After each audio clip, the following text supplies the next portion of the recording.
is Melissa. I'm a registered associate nutritionist and health coach. And on social media, I'm also known as the Delicious Nutritionist because I believe I'm a nutritionist for foodies. I'm a big foodie at heart, and I love getting people off the fad diets and into something that actually works and is sustainable and is enjoyable. And so how did nutrition become your passion, or how did you become interested in that? Well, I think it comes down to I just love helping people.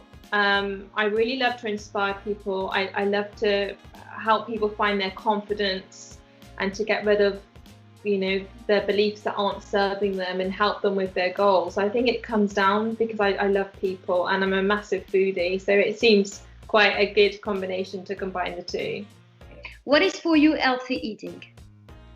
I think everyone has their own definition of healthy eating, and I think you've got to work out what it means to you. But for me, it's everything in moderation and is having a wide variety of different foods, different fruits and vegetables, and everything in moderation, not living in a world where we're restricting everything, restricting our favorite treats. I think everything has a place in our diet.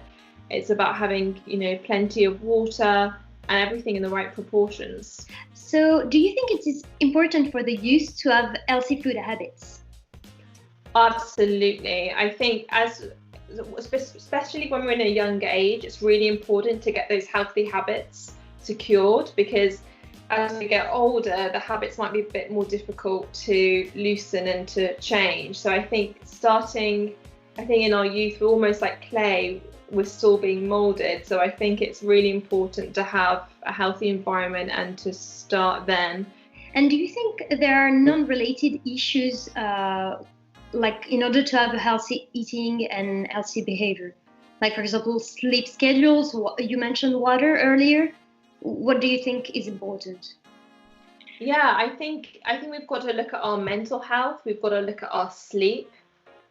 We've got to look at our, water intake, exercise, our stress.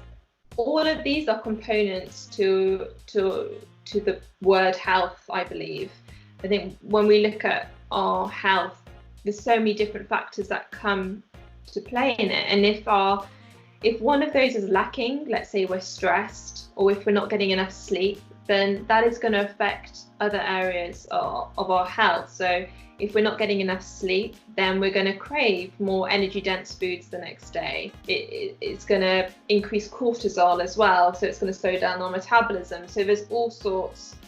Yeah, we need to balance all different plates of health. Thank you. And what are some of the changes and trends that you've observed in the food world over the last, let's say, 10 years?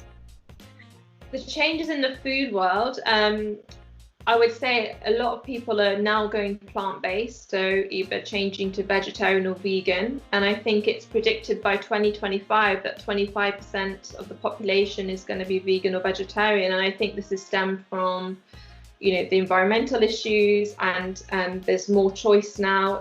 There's all different types of plant-based, like vegetarian sausages, for example, with so many different brands. So I think it's become more easy, more accessible, and it's made non-meat products more delicious, and we've got loads of different recipes to try. So I think a lot of people are doing that for health as well, and the environmental aspects.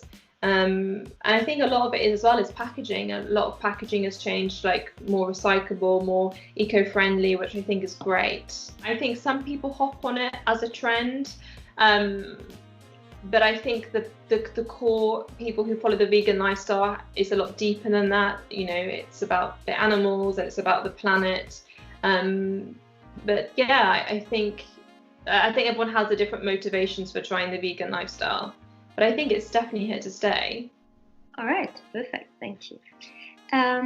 So I guess you work with many people. So what are some of the most effective methods you have encountered when it comes to helping clients? I think this comes back to mindset. So I think we all know how to eat healthy. We all know how to lose weight. But I think it's the mindset. And I think what trips people up is that moment of pain, is they think changing their lifestyle is pain for them because they don't want to give up their favorite treats, and they like that instant gratification of having biscuits and everything.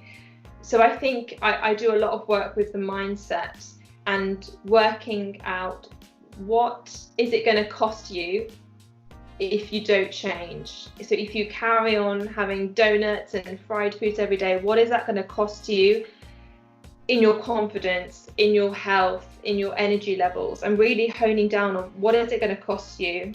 And by doing that, we're flipping the switch. So we're kind of saying that if you stay the same, that is the pain, and if you change, that's going to be the pleasure. And I think if you get it right, then the healthy lifestyle change is very good, and you'll get a lot of benefits from that. So I think it's getting clear on the benefits and the cost if you don't change.